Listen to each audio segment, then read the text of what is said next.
Catelyn, my lady, you should have sent word of your coming. Sir Donald Wainwood told her as their horses climbed the pass. We would have sent an escort. The high road is not as safe as it once was. For a party as small as yours. You learned that to our sorrow, sir. Catelyn said. Sometimes she felt as though her heart had turned to stone. 6 brave men had died to bring her this far, and she could not even find it in her to weep for them. Even their names were fading. The clansmen hurried us all day and night. We lost 3 men in the first attack, and 2 more in the second. And Lannister's serving man died of a fever when his wounds festered.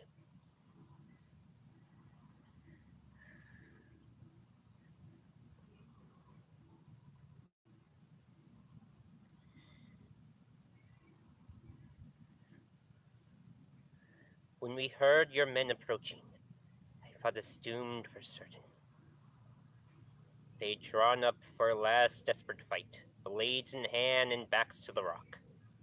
Dorf had been whetting the edge of his axe and making some mordant jest when Bronn spotted the banner the riders carried before them. The moon and falcon of House Air, sky blue and white. Catelyn had never seen a more welcome sight. The clans have grown bolder since Lord John died, Sir Donald said. He was a stocky youth for 20 years.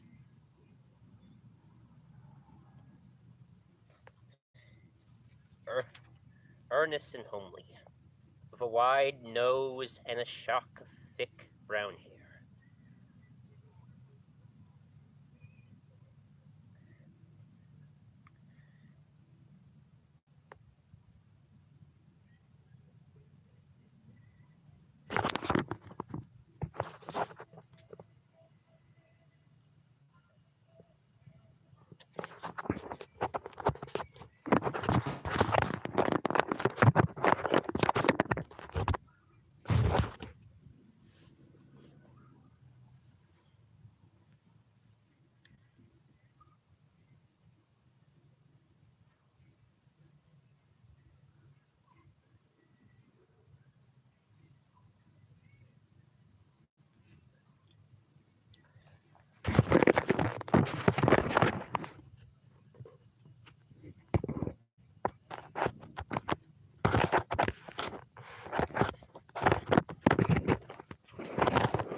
If it were up to me, I would take 100 men into the mountains, root them out of their fastnesses and teach them some sharper lessons. But your sister has forbidden it. She would not even permit her knights to fight in the hand's tourney. She wants our swords kept close to home, to defend the Vale. Against what, no one's certain. Shadows, some say. He looked at her anxiously, as if he had suddenly remembered who she was. I hope I have not spoken out of turn, my lady. I meant no offense. Think talk does not offend me, Sir Donald.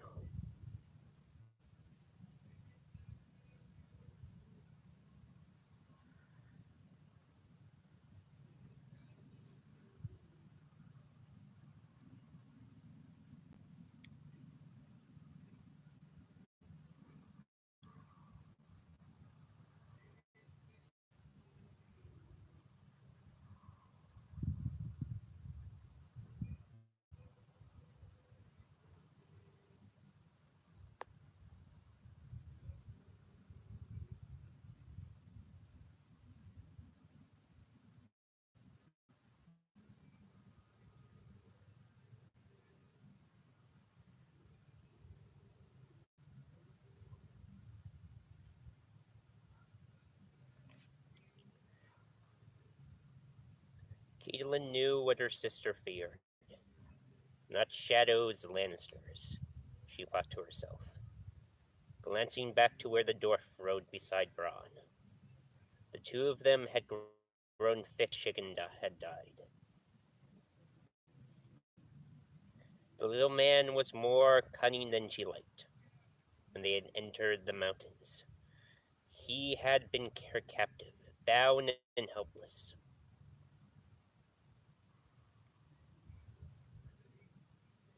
What was he now? Her captive still, yet he rode along with a dirk through his belt, and an axe strapped to his saddle, wearing the shadow skin cloak he won, and the chainmail hauberk he taken off Chicken's corpse. 200 men flanked the dwarf, and the rest of a ragged band, knights and men-at-arms, in service to her sister Lysa, and Jon Arryn's young son, and yet Tyrion of fear.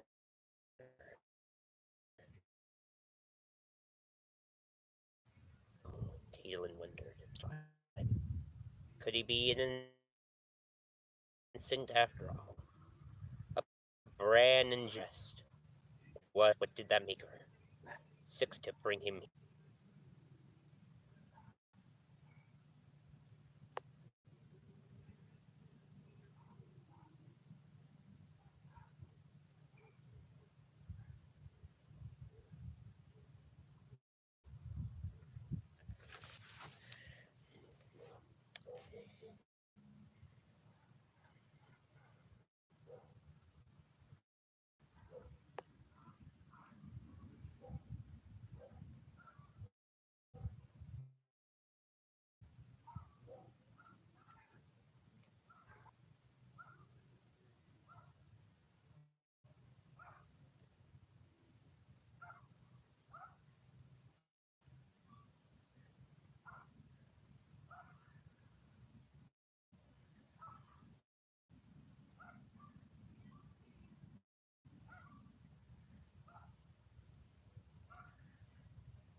Resolute, she pushed her doubts away.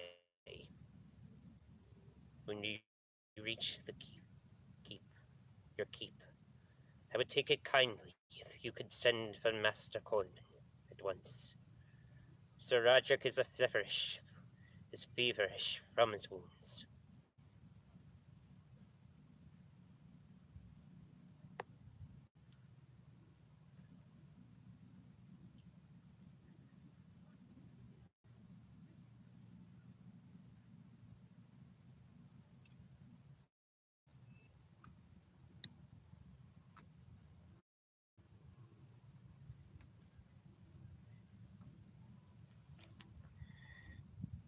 More than once she had feared the gallant old knight would not survive the journey. Toward the end he could scarcely sit his horse, and Bronn had urged her to leave him to his fate, but Catelyn would not hear of it. They had tied him in the saddle instead, and she had commanded Marlillian, the singer, to watch over him. Sir Daniel hesitated before he answered. The Lady Lysa has commanded the Maester, to remain at the Eyrie at all times, to care for Lord Robert. He said, "We have a septon at the gate who tends to our wounded. He can see to your men's hurts."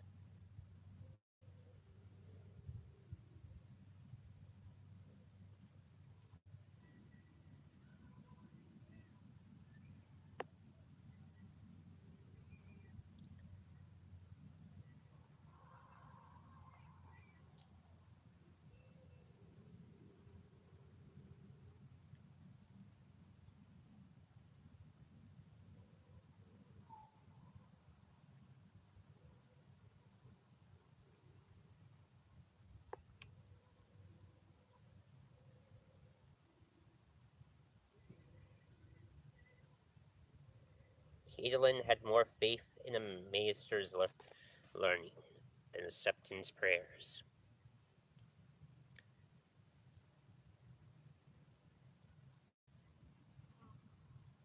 She was about to say as much when she saw the battlements ahead. Long parapets built into the very stone of the mountains on either side of them, where the pass shrank to a narrow defile scarce wide enough for 4 men to ride abreast. Twin watchtowers clung to the rocky slopes, joined by a covered bridge of weathered gray stone that arched above the road. Silent faces watched from arrow slits in tower, battlements, and bridge. When they had climbed almost to the top, a knight rode out to meet them. His horse and his armor were gray, but his cloak was the rippling blue and red of Riverrun, and a shiny black fish, wrought in gold and obsidian, pinned its folds against his shoulder. "Who would pass the bloody gate?" he called. "Sir Daniel Waynwood, with the Lady Catelyn Stark and her companions." The young knight answered.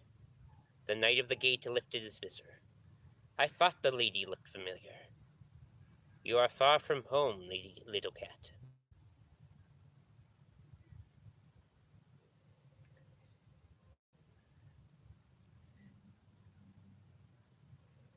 "And you, uncle," she said, smiling despite all she had been through.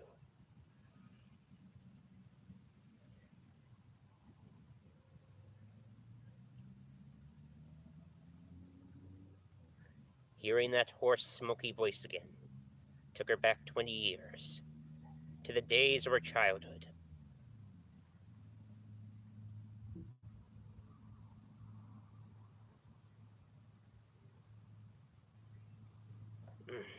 "My home is at my back," he said gruffly.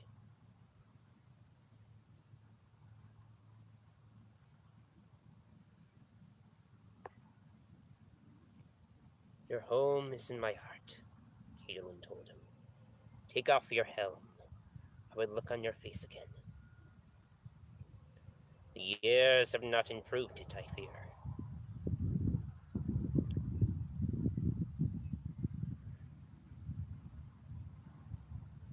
Brandon Tully said, but when he lifted off the helm, Catelyn saw that he lied.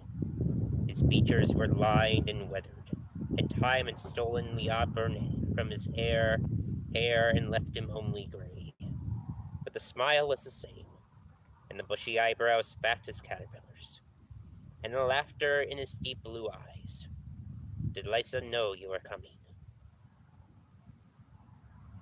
"There is no time to send word ahead," Catelyn told him. "The others were coming up behind her. I fear we ride before the storm, uncle." "May we enter the Vale?" Sir Donald asked. The Waynwoods were ever ones for ceremony.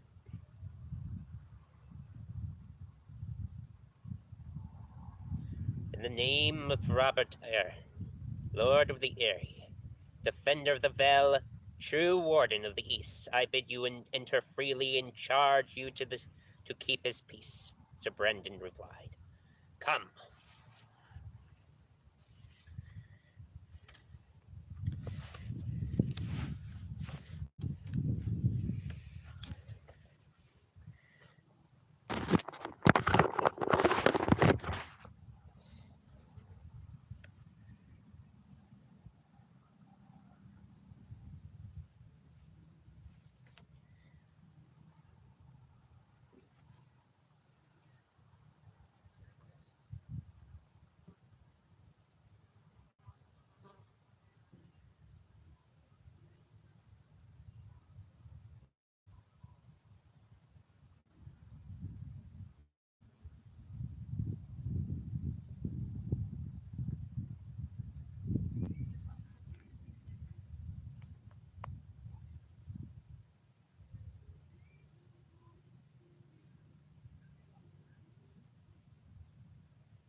So she ride behind him, beneath the shadow of the bloody gate, where a dozen armies had dashed themselves to pieces in the Age of Heroes.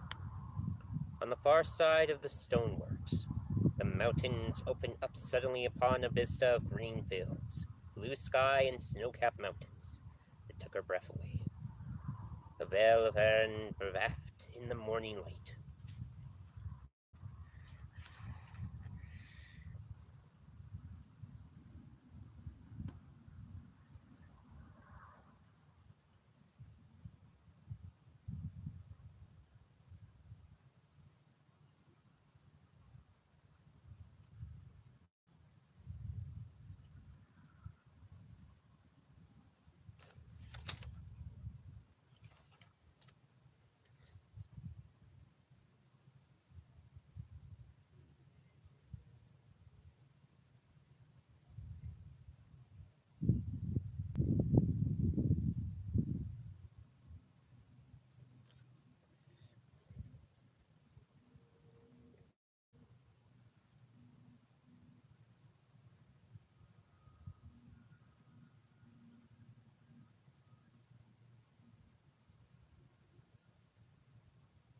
It stretched before them to the misty east, a tranquil land of rich black soil, wide, slow-moving rivers, and hundreds of small lakes that shone like mirrors in the sun, protected on all sides by sheltering peaks.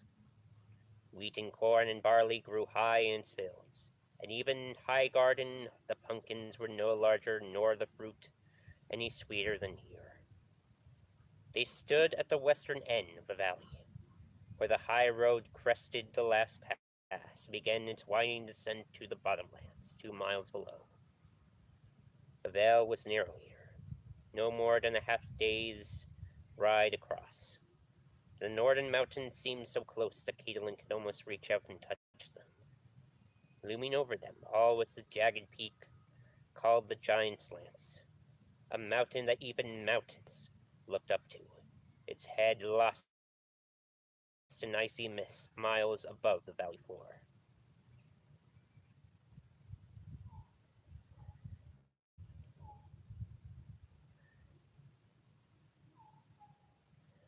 Over its massive western shoulder flowed the ghost torrent of Alicia's tears. Even from this distance, Catelyn could make out the shining silver thread, right against the dark stone. When her uncle saw that, he moved his horse closer and pointed. It's there, beside Alicia's tears. All you can see from here is a flash of white every now and then. You look hard and the sun hits the walls just right. 7 towers, Ed told her, like white daggers thrust into the belly of the sky. So high you can stand on the parapets and look down on the clouds. How long a ride? She asked. You can be at the mountain by eveningfall, Uncle Brandon said. But the climb will take another day.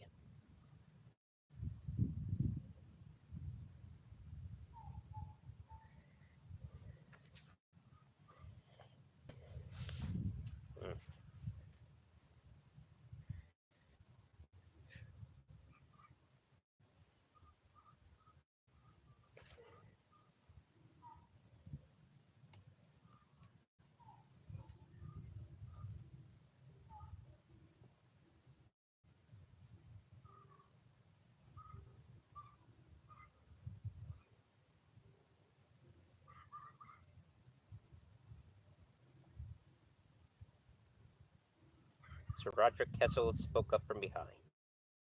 My lady, I fear I can go no further today.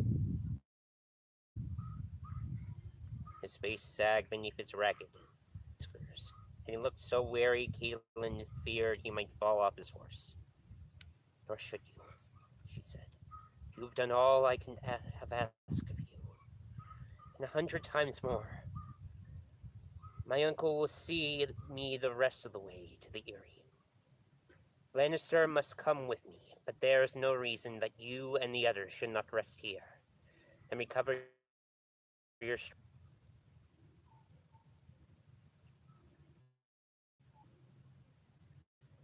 We should be honored to have them to guest, Sir Donald said, with the grave curiosity of the young. Besides, Sir Roderick only Swode and Marlillian the singer remain of the party, written with her from the inn by the crossroads.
My lady, Marlillian said, riding forward, I beg you allow me to accompany you to the Eyrie, to see the end of the tale.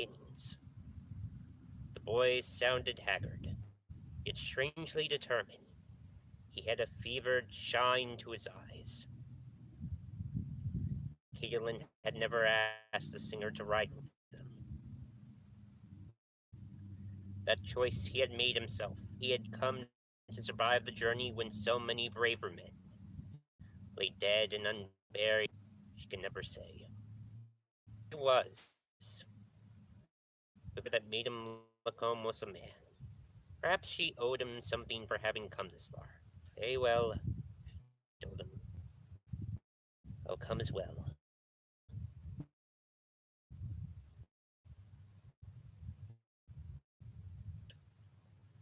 Like that, without Braun, she would never have reached the Vale. She knew. The Sellsword was as fierce a fighter as she had ever seen, and his sword had helped cut them through to safety.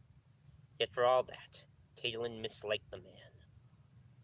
Courage he had and strength, but there was no kindness in him, and little loyalty.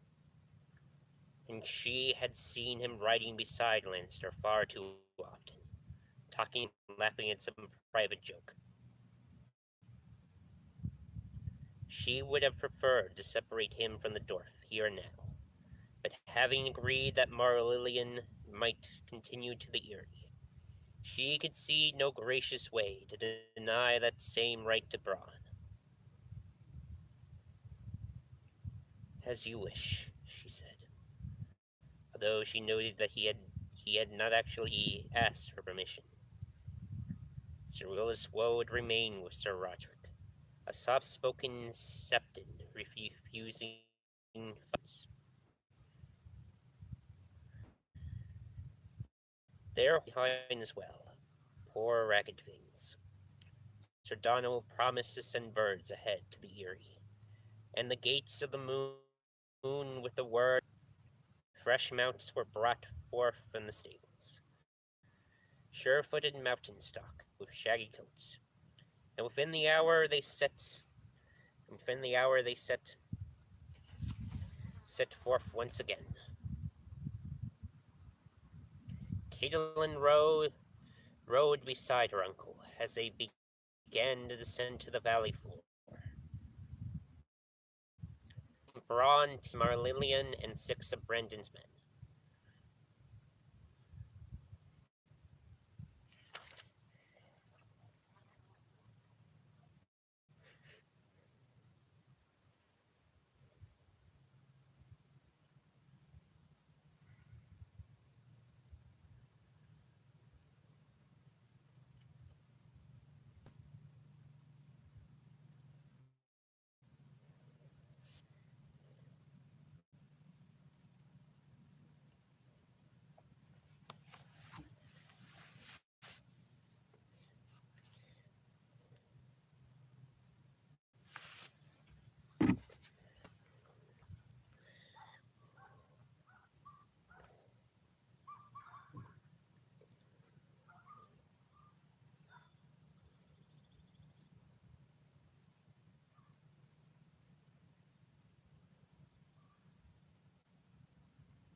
Not until they were a third of the way down the mountain path, well out of earshot of the others, did Brendan Tully turn to her and say, "So, child, tell me about this storm of yours." "I have not been a child in many years, uncle," Catelyn said, but she told him nonetheless. It took longer than she would have believed to tell it all. Lysa's letter and Bran's fall, the assassin's dagger and Littlefinger, and her chance meeting with Tyrion Lannister in the Crossroads Inn.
Her uncle listened silently.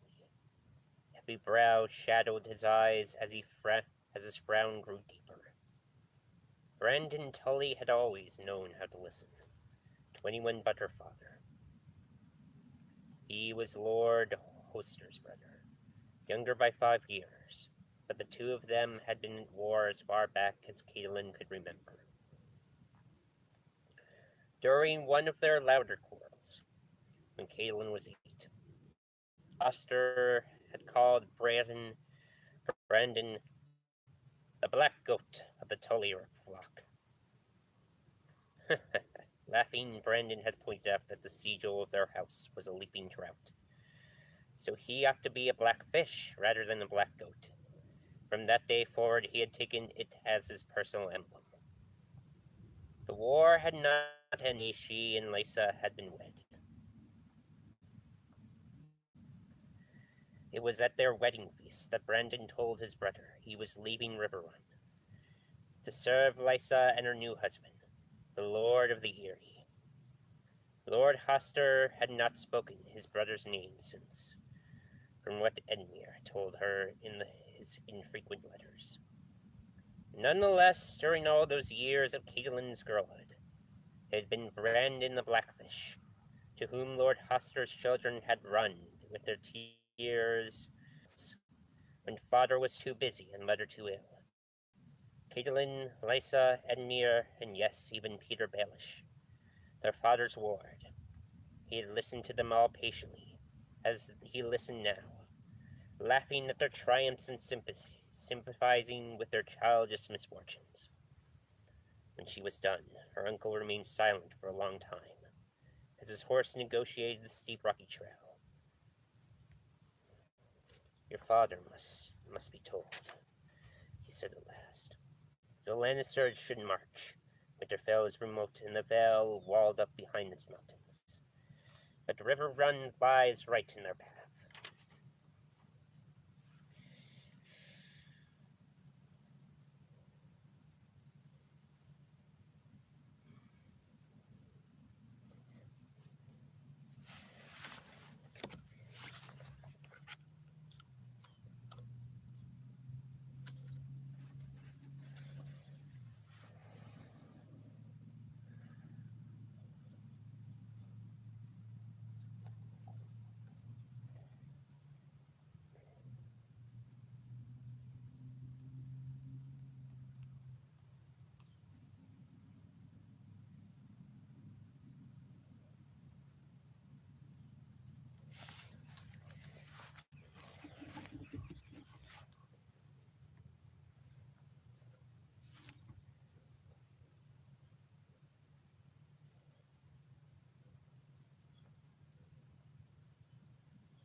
When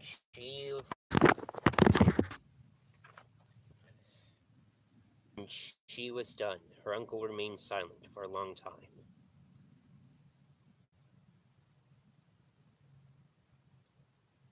Her uncle remained silent as his horse negotiated the steep rocky trail. Your father must be told, he said at last. The Lannisters should march. Winterfell is remote in the vale, walled up behind its mountains, but the river run lies right in their path. I had the same fear, Catelyn admitted. I shall ask Master Coleman to send a bird when we reach the Eyrie. She had other messages to send as well. The commands that Ned had given her for his bannermen, to ready the defenses of the north. What is the mood in the vale? She asked. Angry, Brendan Tully admitted. John was much loved, and the insult was keenly felt when the king named Jamie Lannister to an office the Aarons had held for near 300 years. Lysa had commanded us to call her son the true Warden of the East, but no one is fooled, nor is your sister alone in wondering at the manner of the Hansdeath. None dare say John was murdered. Not openly.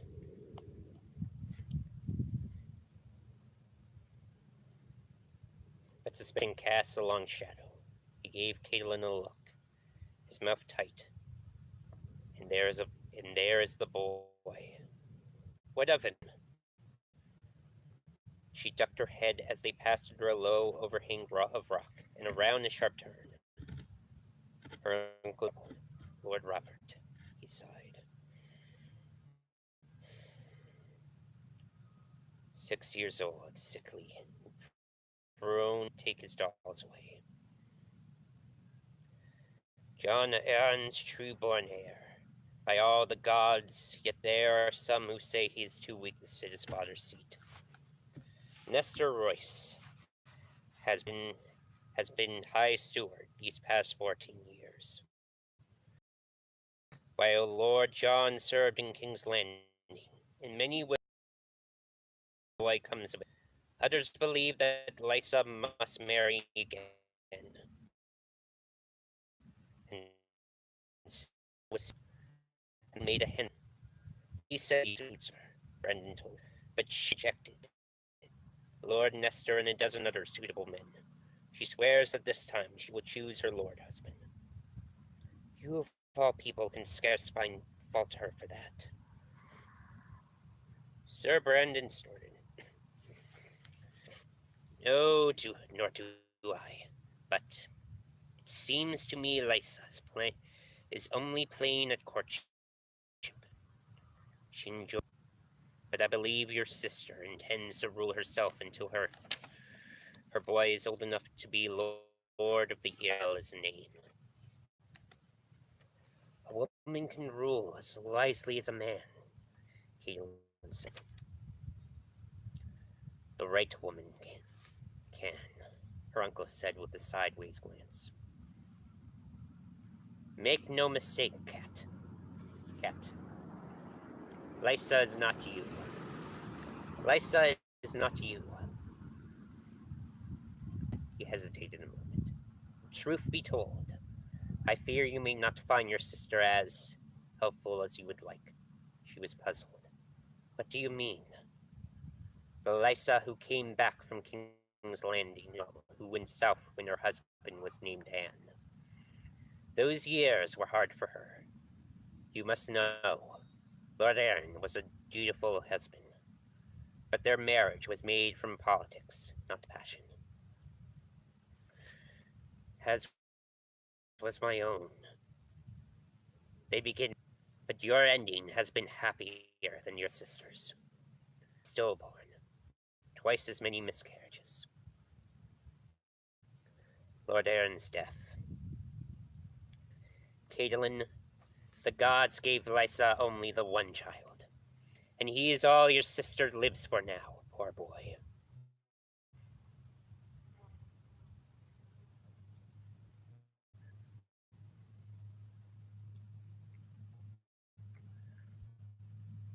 Small wonder she fled rather than see him handed over to the Lannisters. Your sister is and the Lannisters are what she fears most. To the Vale, stealing away from the Red Keep like a thief in the night, and all to snatch your son out of the lion's mouth. And now you have brought the lion to her door.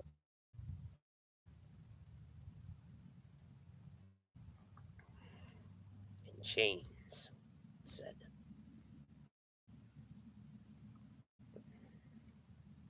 The crevice yawned on her right.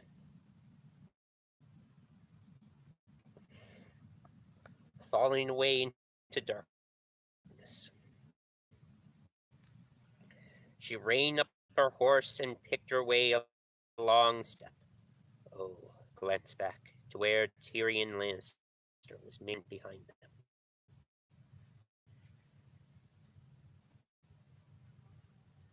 I see an X on the saddle. A dirk at his belt. Sellsword. The trail was after him like a hungry shadow. Chain, sweet one. Catelyn shifted uneasily. Earth is here. Not by choice. Chains or no, he is my prisoner. Lysa would want him to answer for his crimes no less.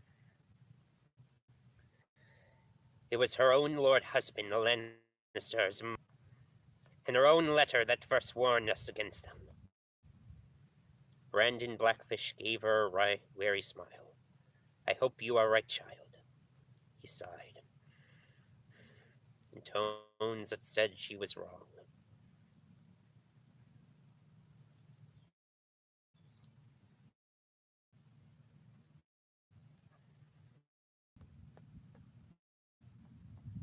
The sun was well to the west by the time this was beneath the hooves of their horses.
The road widened and grew straight, and for the first time Catelyn noticed wildflowers and grasses growing.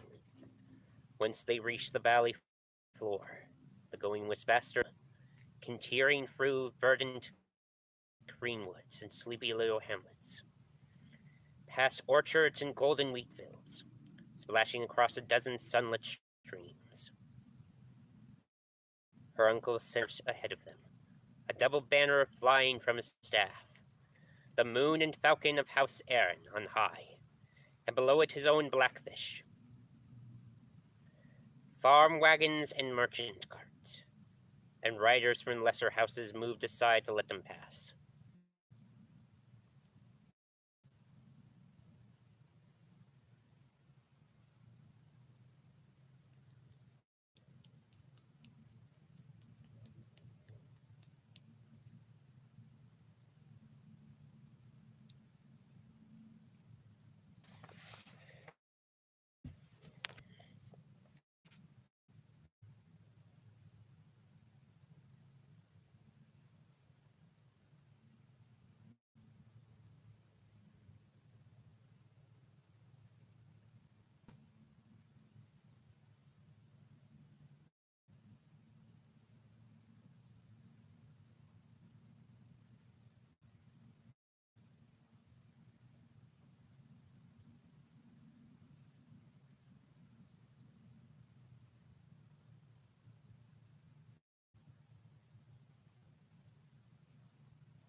Even so, it was full dark before they reached.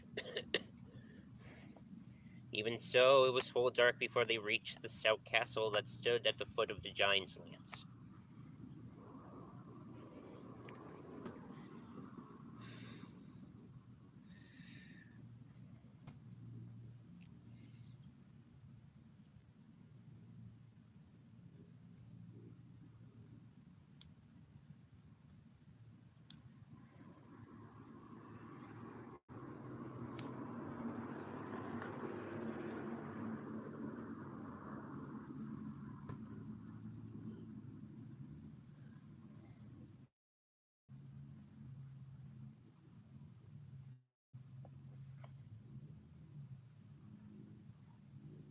Even so, it was full dark before they reached the stout castle that stood at the foot of the giant's lance. Torches flickered atop its ramparts, and the horn moon danced upon the dark waters of its moat. The drawbridge was up and the porticus down, but Catelyn saw lights burning in the gatehouse, and spilling from the windows of the square towers, the gates of the moon. Uncle said, "Rain." His standard-bearer rode to hail the men in the gatehouse. "Lord Nestor's seat. He should be expecting us. Look up." Catelyn raised her eyes, up, up, and up. At first, all she saw was stone and trees, the looming mass of the great mountain shrouded in night, as black as a starless sky. Then she noticed the glow of distant fires well above, a tower keep built upon the steep side of the mountain, its lights like orange eyes staring down from above. Above, there is another, higher and more distant, and still higher furred, no more than the flickering spark in the sky. And finally, up where the falcon soared, a flash. Vertigo washed over her as she stared upward at the pale towers so far above. "Eerie," she heard Marmillion murmur, awed. The sharp voice of Tyrion Lannister broke in. "The errands must not be over fond of company. If you're planning to make us climb that mountain in the dark, I'd rather you kill me here."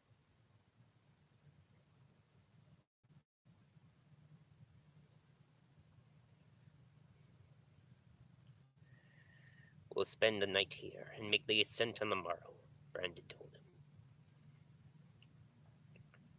"I can scarcely wait," the dwarf replied. "How do we get up there?" I have no experience at riding goats," Brandon said, smiling.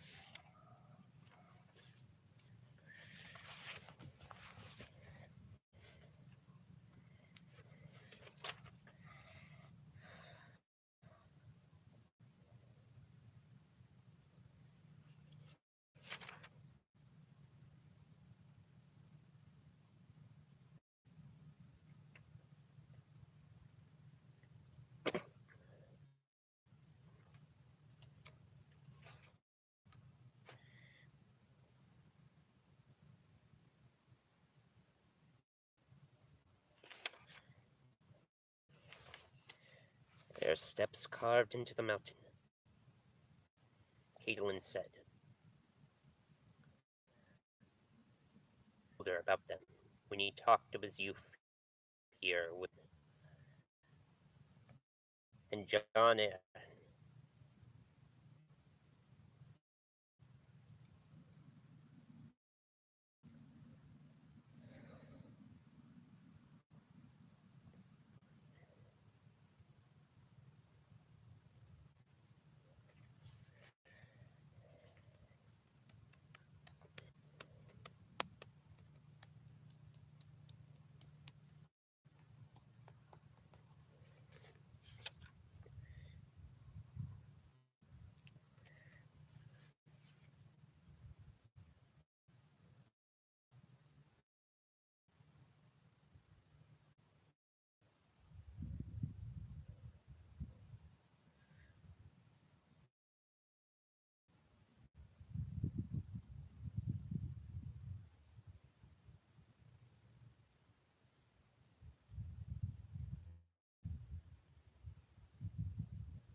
Her uncle nodded. It is too dark to see them. But the steps are there. Too steep and too narrow for horses. Mules can manage them most of the way. The path is guarded by 3 way castles. Stone and snow and sky. The mules would take us as far up as sky. Tyrion Lannister glanced up doubtfully. And beyond that, Brandon smiled. Beyond that, the path is too steep even for mules. We ascend on foot the rest of the way. Or perchance you prefer to ride a basket. The Eyrie clings to the mountain, directly above sky. And in its cellars are 6 great winches, with long iron chains that draw supplies up from below. If you prefer, my lord of Lannister, I can arrange for you to ride up with the bread and beer and apples.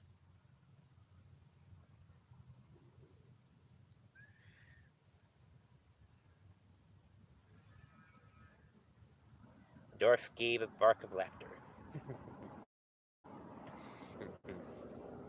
But that I were a pumpkin, he said. Alas, my lord father would no doubt be most chagrined if his son of Lannister went to his fate, a load of turnips. You ascend on foot, I fear I must do the same. We Lannisters do have a certain pride. Pride. Catelyn snapped. His mocking tone and easy manner made her angry.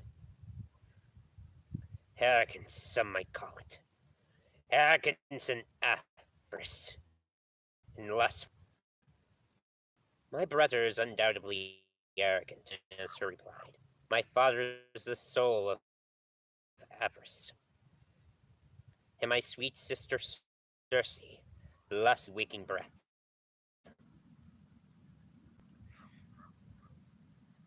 I, however, am innocent as a little lamb.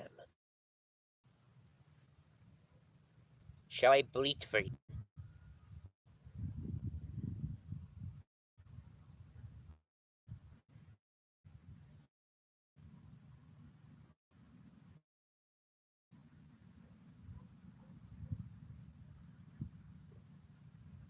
The drawbridge came creaking down before she, and they heard chains of the palace was drawn up. Men, Lord Nestor Royce, High Steward of the Vale and Keeper of the Gates of the Moon, was waiting in the yard to greet them. Surrounded, Lady Stark, he said, bowing. A massive, barrel-chested man, and his bow was clumsy. Mounted to stand before him. Lord Nestor, she said. She knew the man only by reputation. Bronn Yon's cousin, from a lesser branch of House Royce. Still a formidable lord in his own right. We have had a long and tiring journey. I would beg the hospitality of your roof, if I may add.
My roof is yours, my lady.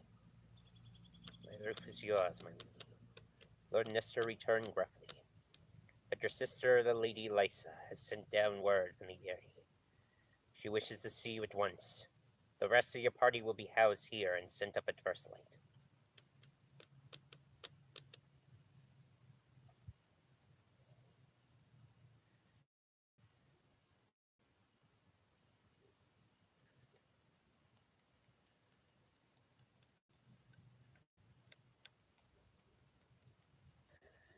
Her uncle swung off his horse. What madness is this? Brandon Tully had never been a man to blunt the edge of his words. A night had sent. The moon not even full. Even Lysa should know that's an invitation to a broken neck.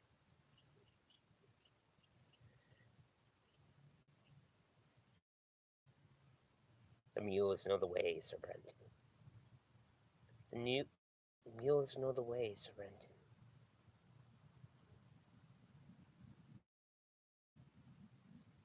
A wiry girl of 17 or 18 years stepped up beside Lord Nestor. Her dark hair was cropped, short and straight around her head. Riding leathers and a light shirt and silvered ringmail. She bowed to Catelyn, and more gracefully than her lord. I promise you, my lady, no harm will come to you. It will be my honor to take you up. I made the dark climb 100 times. Michael says my father must have been a goat. She sounded so cocky that Catelyn had to smile. Do you have a name, child? Maya Stone. If it please you, my lady.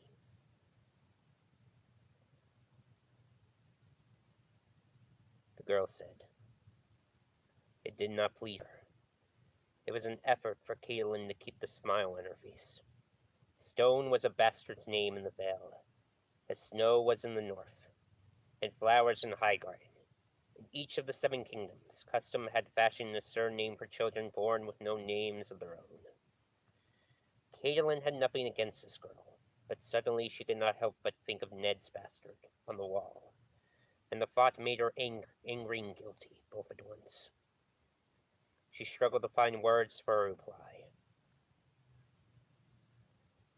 Lord Nestor filled the silence. Maya's a clever girl, and if she vows she will bring you safely to the Lady Lysa, I believe her. She's not failed me yet. Then I put myself in your hands, Maya Stone, Catelyn said. Lord Nestor, I charge you to keep a close guard on my prisoner. And I charge you to bring the prisoner a cup of wine and a nicely crisp capon before he dies of hunger, Lannister said. A girl would be pleasant as well. But I suppose that's too much to ask of you. The cells word Braun laughed out loud.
Lord Nestor ignored the lantern. Say, my lady. So it will be done. Only then did he look at the dwarf. See our Lord of Lannister to a tower cell, and bring him meat.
Catelyn took her leave of her uncle.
Catelyn took her leave of her uncle, and the others as Tyrion Lannister was laid all the best through.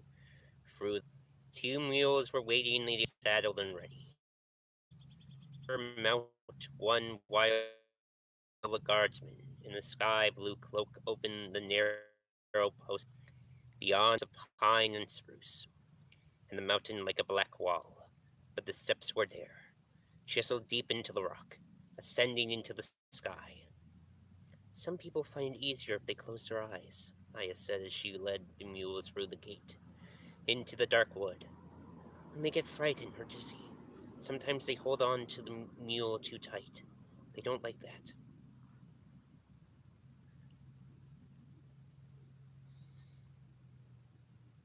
I was born a Tully and wedded to a Stark, Catelyn said.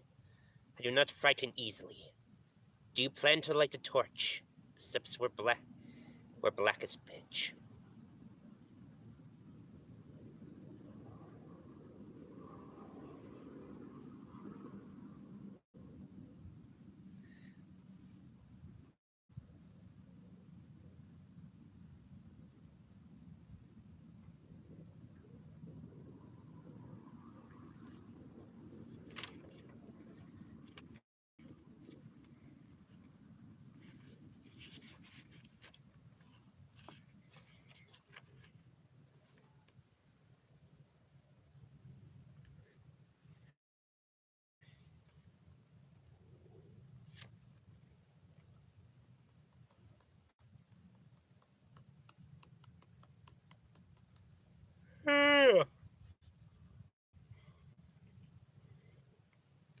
The girl made a face. Torches just blind you. Torches just blind you. In a clear night like this, the moon and the stars are enough. Michael says, I have the eyes of the owl. She mounted and urged her mule. Catelyn's animal followed. You mentioned Michael before, Catelyn said. The mule set the pace, slow but steady. And with that, it's my love, Maya explained. He's squire to Sir Lynn or to wed as soon as he becomes a knight, next year or the year after.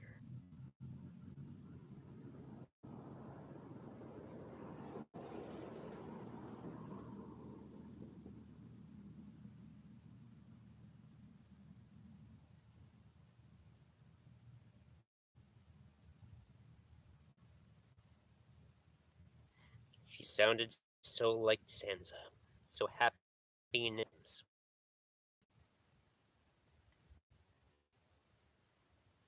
Catelyn smiled, but the smile was tinged with sadness. The red forts were an old, she knew, men in their veins.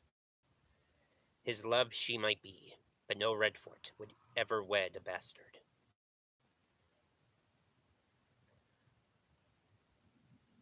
His family would arrange a more suitable match for him, to a Corbray or Waynwood or a Royce, or perhaps the daughter of some greater house outside the Vale. If Michael Redfort laid with this girl at all, it would be on the wrong side of the sheet.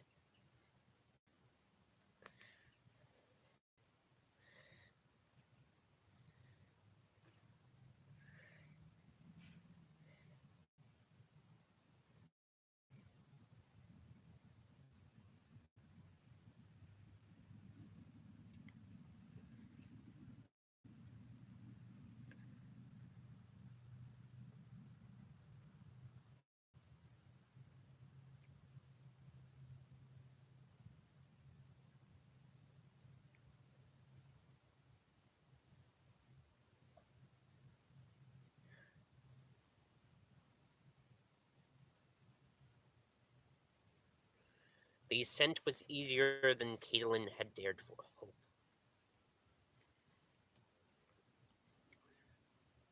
The trees pressed close, leaning over the path to make a wrestling green roof that shut out even the moon, so it seemed as though they were moving up a long black tunnel.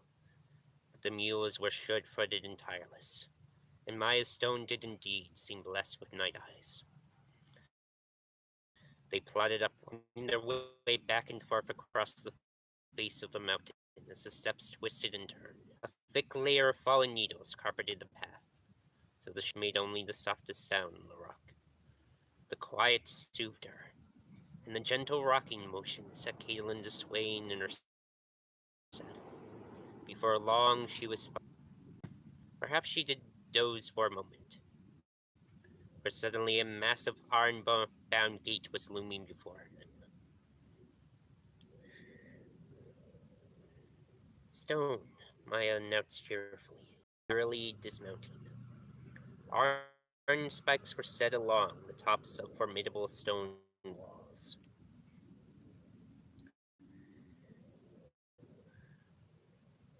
fat round towers over.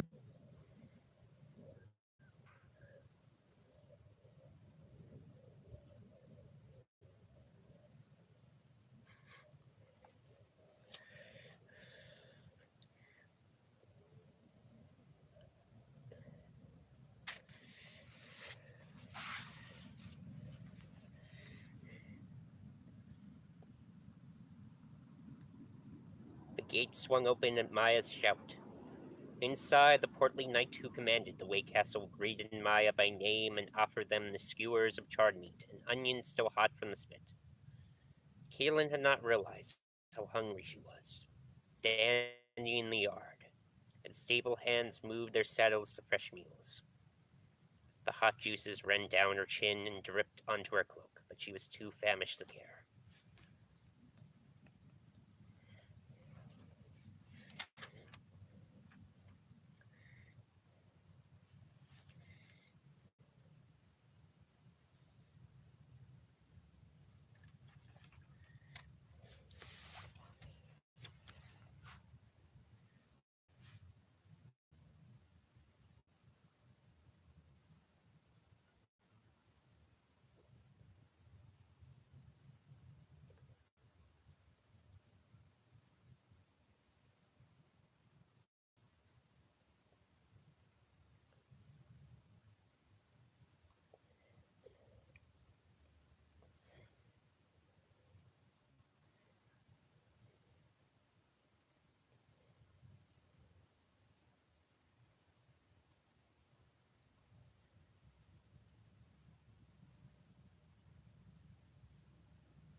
Ah.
Yeah.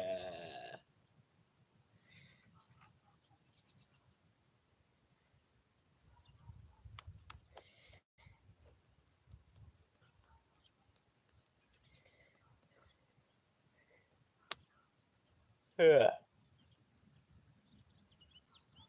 Yeah. Mm-hmm.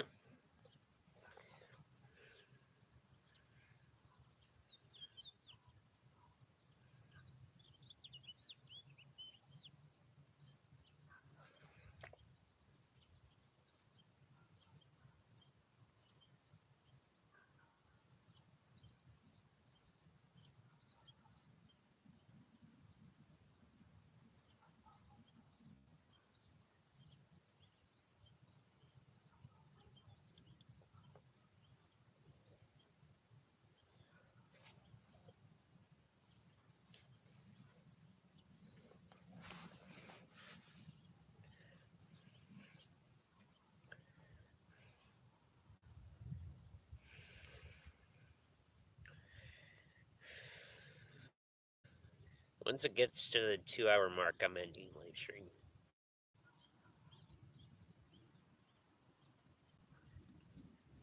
I'm not sure if I'll make it to the end of the chapter, but the live stream is going to be ending. I'll try to make it to the end of the chapter. Anyways, then it was up onto a new mule and out again into the starlight.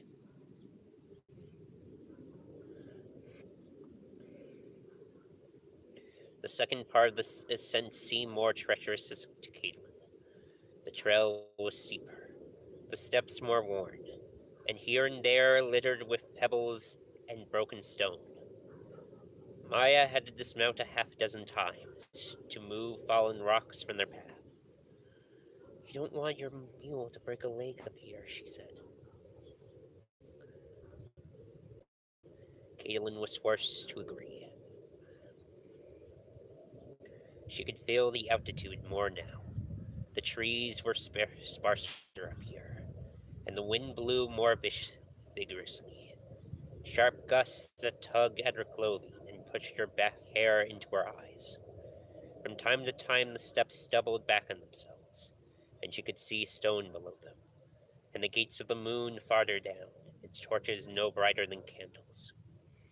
Snow was smaller than stone, a single fortified tower and a timber keep and stable hidden behind a low wall of unmortared rock.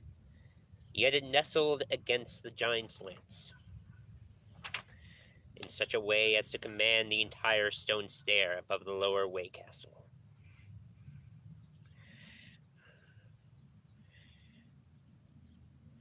An enemy intent on the Eyrie would have to fight his way from stone step by step, while rocks and arrows rained down from snow above. The commander, an anxious young knight with a pockmarked face, offered bread and cheese, and the chance to warm themselves before his fire, but Maya declined. We have to keep going, my lady, she said, if it pleases you. Catelyn nodded.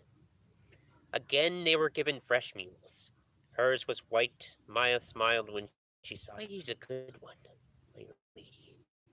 Sure of foot even on ice. But you need to be careful. He'll kick if he doesn't like you.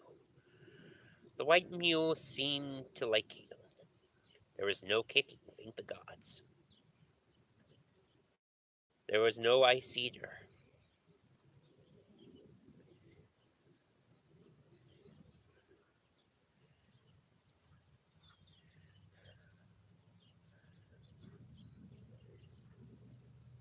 And she was grateful for that as well.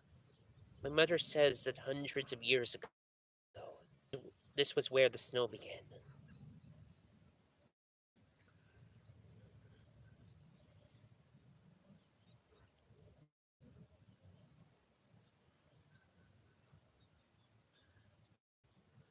Maya told her. It was always white above here. And the ice never melted. She shrugged. I can't remember ever seeing snow this far down the mountain.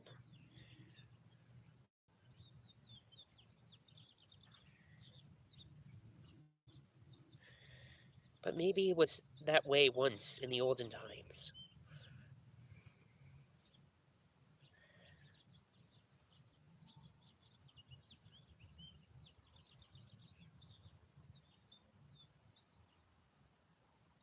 So young, Catelyn thought, trying to remember if she had ever been like that.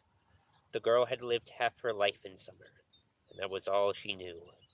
Winter is coming, child, she wanted to tell her. The words were on her lips. She almost said them. Perhaps she was becoming a Stark at last. Above snow, the wind was like a living thing, howling around them like a wolf in the wastes, then falling off to nothing as if to lure them into complacency. The stars seemed brighter up here, so close that she could almost touch them, and the horn moon was huge in the clear black sky. As they climbed, Catelyn found it was better to look up than down. The steps were cracked and broken from centuries of freeze and thaw and the tread of countless mules. And even in the dark, the heights put her heart in her throat. When they came to a high saddle between two spires of rock, Maya dismounted. It's best to lead the mules over, she said. The wind can be a little scary here, my lady.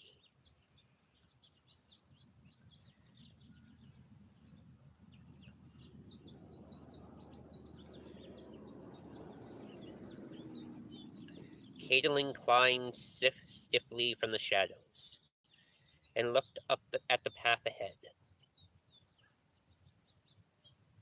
20 feet long and close to 3 feet wide, but with a perceptuous drop to either side. She could hear the wind shrieking.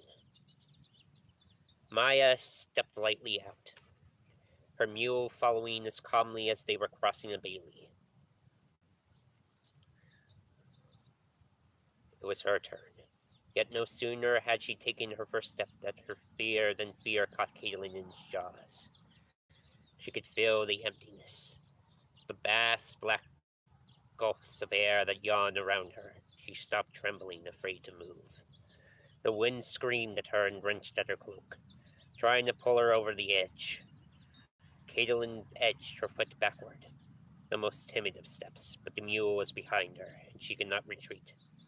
I'm going to die here, she thought. She could feel cold sweat trickling down her back.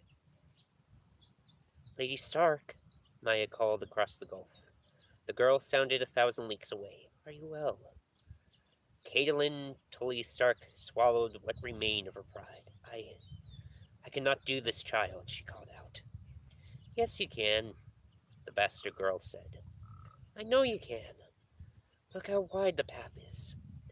I don't want to look. The world seemed to be spinning around her, mountain and sky and mules, whirling like a child's top. Catelyn closed her eyes to steady her ragged breathing. I'll come back for you, Maya said. Don't move, my lady. Moving was about the last thing Catelyn was about to do. She listened to the shrieking of the wind and the scuffling sound of leather on stone.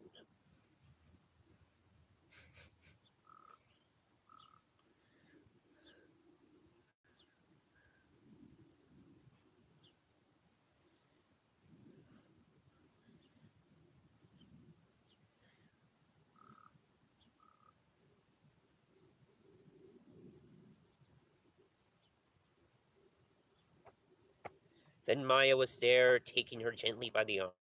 Keep your eyes closed, if you like. Let go of the rope now. Whitey will take care of himself. Very good, my lady. I'll lead you over. It's easy, you'll see. Give me a step now. That's it. Move your foot. Just slide it forward. See? Now another. Easy. You could run across. Another one. Go on, yes. And so, foot by foot, step by step, the bastard girl led Catelyn across.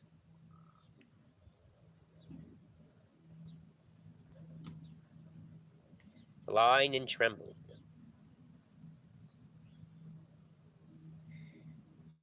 while the white mule followed placidly behind them.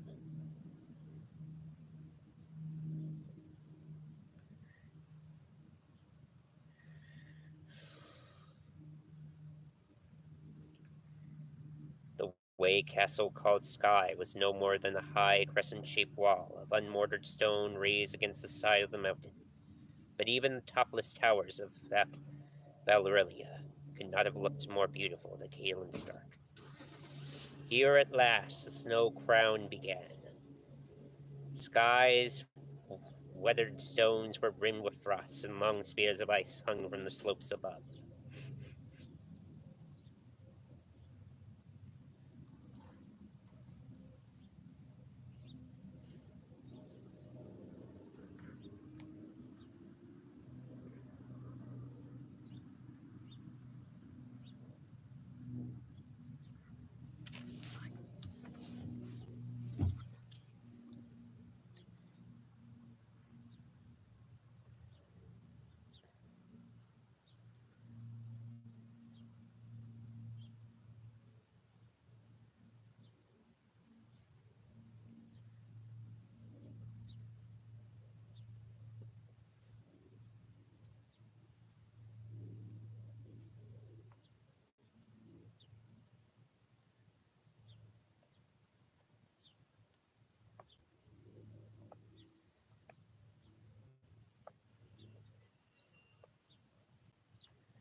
Dawn was breaking in the east as Milo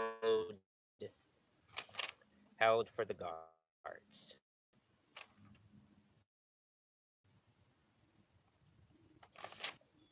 And the gates opened before them. At the walls, there was only a series of ramps, and a great tumble of boulders and stones of all sizes.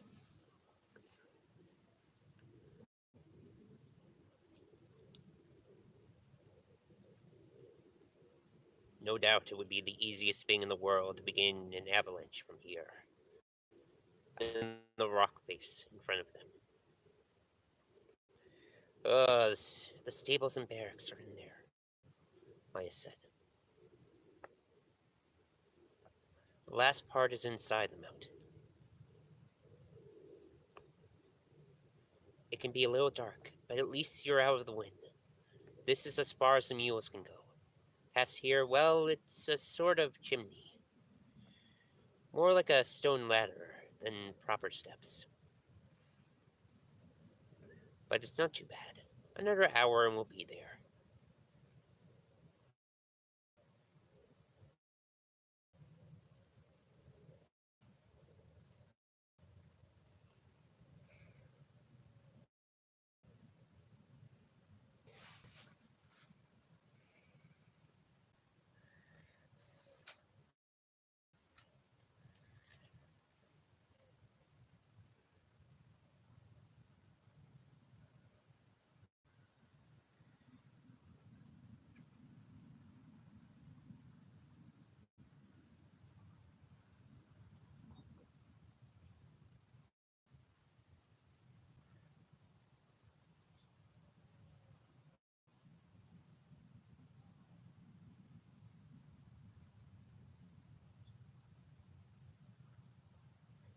Catelyn looked up, directly overhead, pale in the dawnlight. She could see the foundations of the Eyrie. It could not be more than 600 feet above them. Far from below, it looked like a small white honeycomb. She remembered what her uncle had said of baskets and winches. The Lannisters may have their pride. The Lannisters may have their pride, she told Maya, but the Tullys are born with better sense. I have written all day and the best part of a night.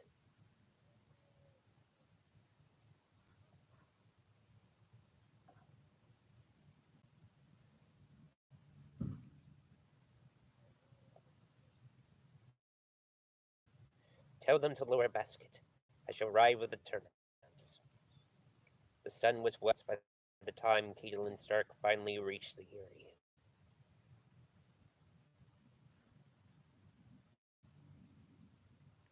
A stocky, silver-haired man in the sky-blue cloak and hammered moon and falcon breastplate helped her from the basket. Sir Bardus Egan, Captain's household guard. Beside him stood Master Coleman, thin and nervous, with too little hair and too much neck. Lady Stark, Sir Bardus said, the pleasure is as great as it is unanticipated.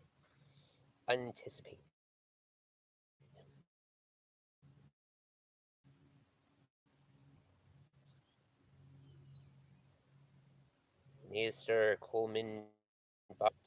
Indeed it is, my lady. Indeed it is.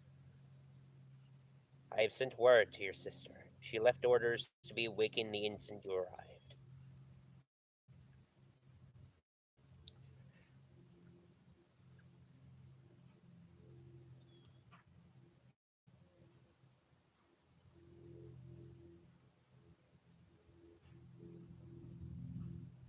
I hope she had a good night's rest.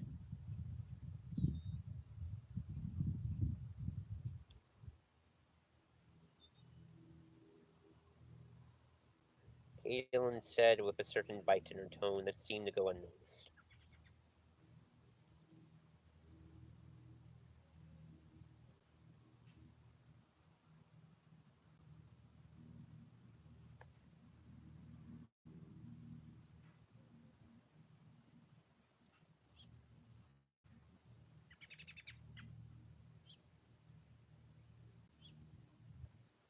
The men escorted her from the wench room up a spiral stair.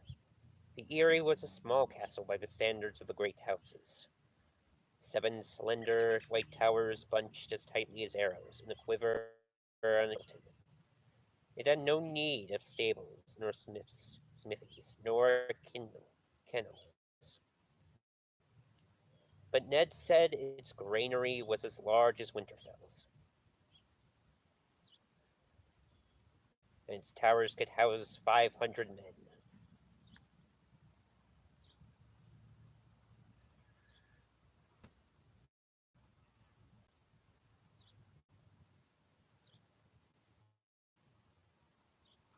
Yet it seemed strangely deserted to Catelyn as she passed through it, its pale stone halls echoing and empty.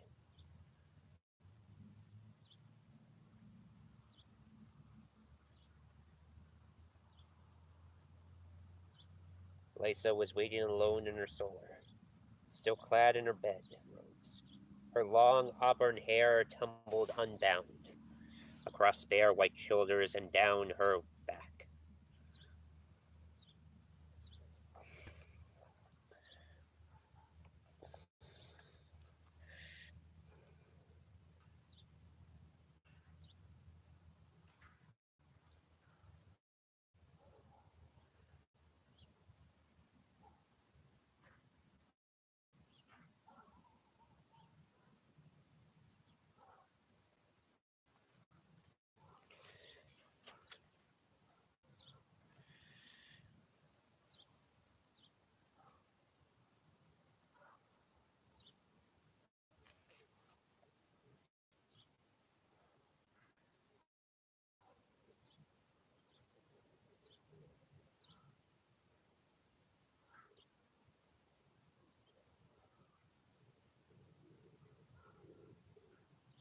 A maid stood behind her, brushing out the night's tangles. But when Catelyn entered, her sister rose to her feet, smiling. "Cat," she said. "Oh, Cat, how good it is to see you. My sweet sister." She ran across the chamber and wrapped her sister in her arms. "How long it has been," Lysa murmured against her. "Oh, how very long. Very, very long." It had been 5 years, in truth. 5 cruel years for Lysa.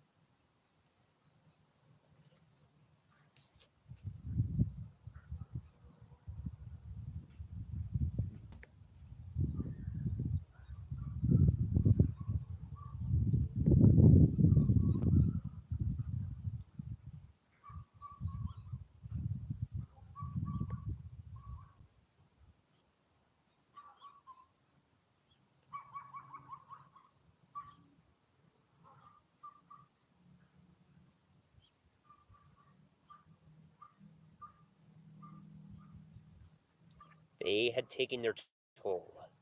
Her sister was 2 years the younger, yet she looked older now. Shorter than Catelyn, Lysa had grown thick of body, pale and puffy of face. She had the blue eyes of the Tullys, but hers were pale and watery, never still. Her small mouth had turned petulant. As Catelyn held her, she remembered the slender, high-breasted girl who waited beside her that day in the sept at Riverrun. How lovely and full of hope she had been. All that remained of her sister's beauty will fall of thick auburn hair that cascaded to her waist.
"You look well," Catelyn lied, "but tired." Her sister broke the embrace. "Tired, yes. Oh, yes." She seemed to notice the others then. Her maid, Master Coleman Cerbertus, she told them. "I wish to speak to my sister alone." She held Catelyn's hand as they were through, and dropped at the instant the door closed. Catelyn saw her face change. It was as if the sun had gone behind a cloud. "Have you taken leave of your senses?" Lysa snapped at her. "To bring him here, without a word of permission, without so much as a warning, to drag us into your quarrels with the Lannisters." "My quarrels." Catelyn could scarce believe what she was hearing. A great fire burned in the hearth, but there was no trace of warmth in Lysa's voice. "They were your quarrels first, sister. It was you who sent me that cursed letter. You who wrote that the Lannisters had murdered your husband. To warn you, so you could stay away from them. I never meant to fight them. Gods, Cat, do you know what you've done?" "Mother, a small voice said. Lysa whirled, her heavy robe swirling around her.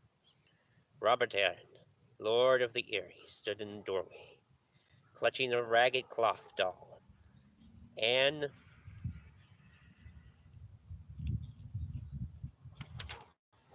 looking at them with large eyes.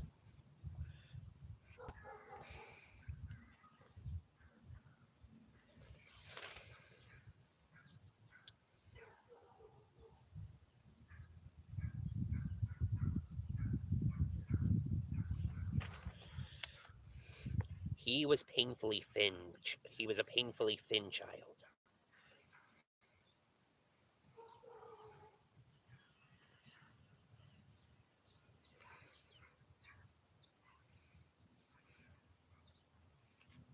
Small for his age and sickly all his days, and from time to time he trembled. The shaking sickness, the masters called it. I heard voices.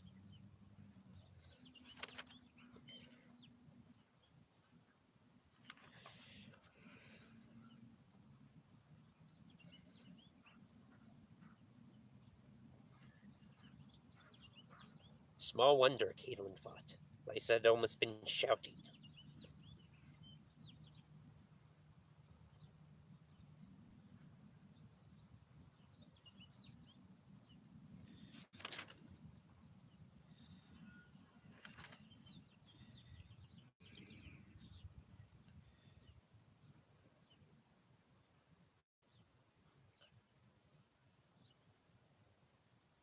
Still, her sister looked daggers at her.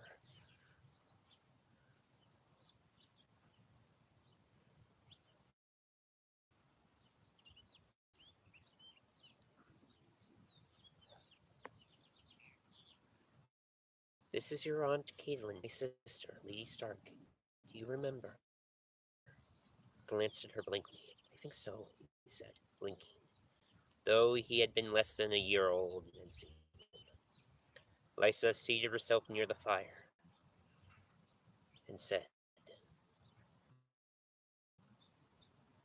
Come to my bed, moves and fuss with his fine brown hair.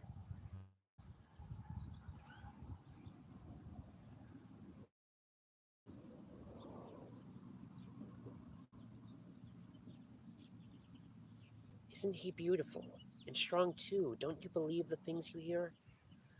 Jon knew. The seed is strong, he told me. His last words. He kept saying, Rob, he grabbed my arms so hard he left marks. Tell them, the seed is strong. His seed. He wanted everyone to know what a good, strong boy my baby was going to be. Lysa, Catelyn said. If you're right about the Lannisters, all the more reason we must act quickly. Not in front of the baby, Lysa said. He has a delicate temper, don't you, sweet one? The boy is Lord of the Eyrie and Defender of the Vale, Catelyn reminded her. These are not times for delicacy. Ned thinks it may come to war. Quiet, Lysa snapped at her. You're scaring the boy!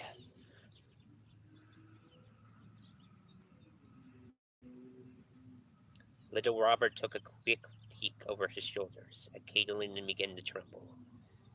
His doll fell to the rushes, and he pressed himself against his mother. Don't be afraid, my sweet baby, Lysa whispered. Mother's here. Nothing will hurt you. She opened her robe and drew out a pale, heavy breast of red.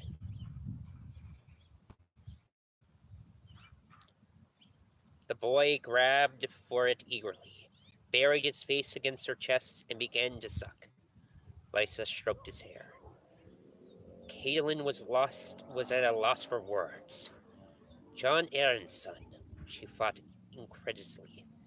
She remembered her own baby, 3-year-old Rickon, half the age of this boy and 5 times as fierce. Small wonder the lords of the Vale were restive. For the first time, she understood why the king had tried to take the child away from his mother to foster with the Lannisters. "We're safe here," Lysa was saying. Whether to her or to the boy, Catelyn was not sure. "Don't be a fool," Catelyn said. "Don't be an ass." "Or a fool," Catelyn said, the anger rising in her. "No one is safe. If you think hiding here will make the Lannisters forget you, you are sadly mistaken."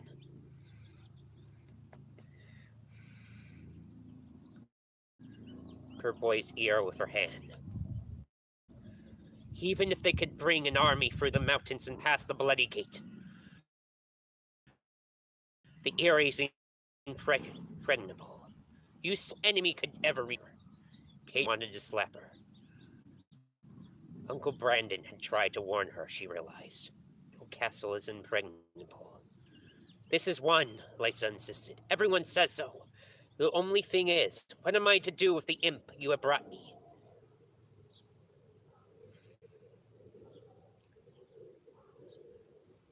"Is he a bad man?" the Lord of the Eyrie asked. "Is he a bad man?" the Lord of the Eyrie asked, his mother's breast popping from his mouth, the nipple wet and red. "Very bad man," Lysa told him as she covered herself. "But Mother won't let him harm my little baby." "Make him fly," Robert said eagerly. Lysa stroked her son's hair. "Perhaps we will," she murmured. "Perhaps that is just what we will do."